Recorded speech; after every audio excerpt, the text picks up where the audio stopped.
Hello and welcome to the analysis of This Is Where It Begins by Merlinda Bobis.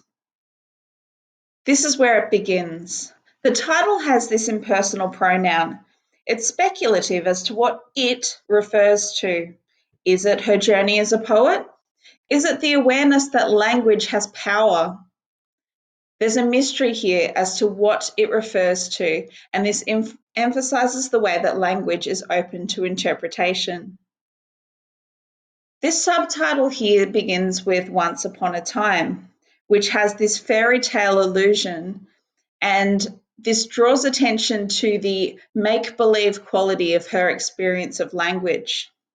Listing of languages, Bicol, Filipino, English, is used to show the quality of storytelling through generations and how this is common across languages and cultures. Language is iterative in that we tell it over and over again. The second stanza here is in Bicol and the third is in Filipino. Note my spelling here of Filipino. She has spelt it Filipino. Filipino is how the locals refer to themselves or to their national language.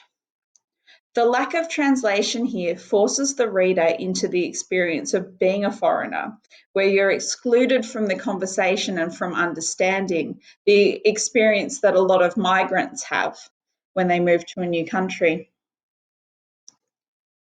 Here we have the translation of the second and third stanzas.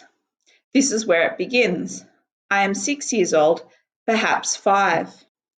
The low modality of perhaps reflects that childhood is formative, yet the accuracy of memory is uncertain.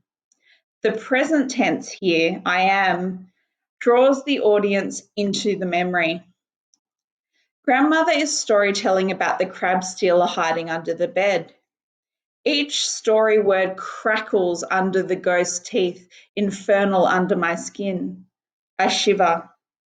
The onomatopoeia here, crackles, emphasizes that terror can be inspired by words.